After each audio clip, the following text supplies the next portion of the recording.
Bienvenue dans la capsule Tiens-toi droit, origine et organisation. Qu'est-ce que le droit?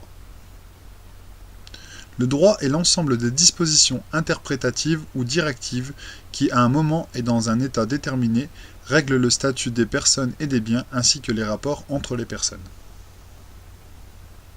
Le droit organise la vie en société et répond à plusieurs fonctions essentielles. Il permet d'une part d'organiser les relations entre les individus et d'autre part de poser un cadre au fonctionnement général de la vie en société. Le droit intervient également, par exemple, pour fixer des règles en matière de circulation routière.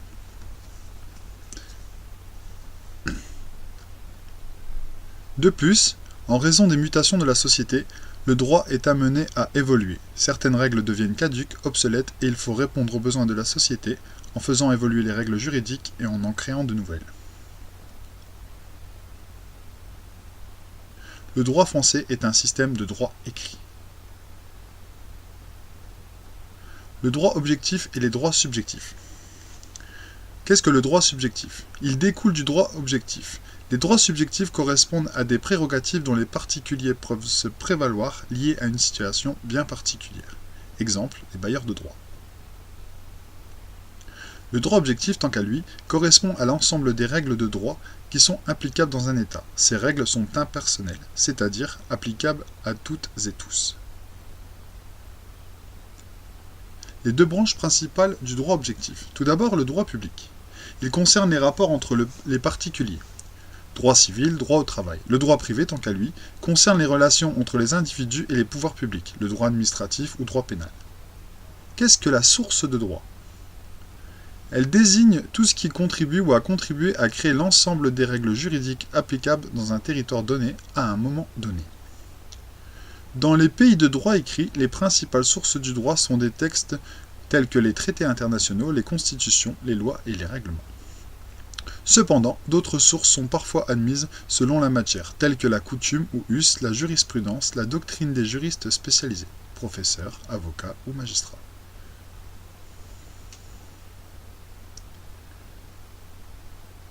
Les différentes sources directes de droit sont: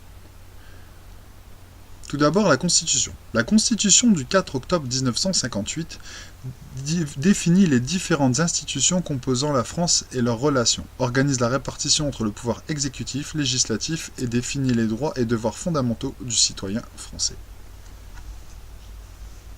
Les traités internationaux. Les traités sont des accords négociés entre les États.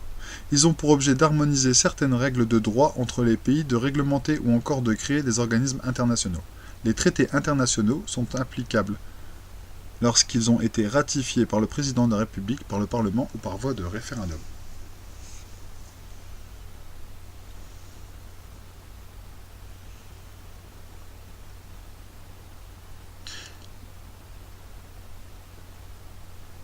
Ensuite, il y a la loi.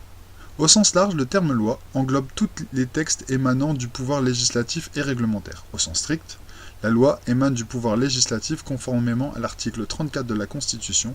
La loi est votée par le Parlement. C'est la loi ordinaire. Son domaine d'application est limité par la Constitution. Certaines matières sont ainsi de son domaine exclusif, les autres étant du domaine réglementaire, donc gérées par décret. Les ordonnances. C'est un texte administratif pris par le Conseil des ministres après avis du Conseil d'État et visé par le président de la République. Elle intervient dans les matières réservées à la loi. Ce texte a donc pour originalité, il émane du pouvoir exécutif alors qu'il concerne le domaine de compétence du pouvoir législatif. Les décrets et arrêtés. Appelés pouvoirs réglementaires, ce sont des décisions prises par une autorité administrative, préfet ou maire. Le droit communautaire, ce sont les règles qui proviennent de l'UE et qui sont applicables sur le territoire national.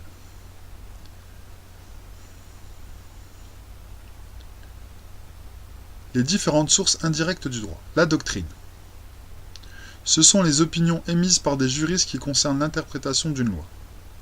La jurisprudence, tant qu'à elle, est l'ensemble des décisions rendues par les tribunaux qui réorientent une décision sur un fait précis.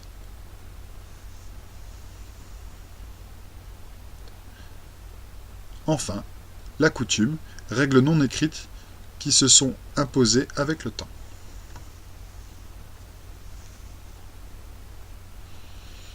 Reprenons la hiérarchisation du droit. Tout d'abord, nous avons la Constitution.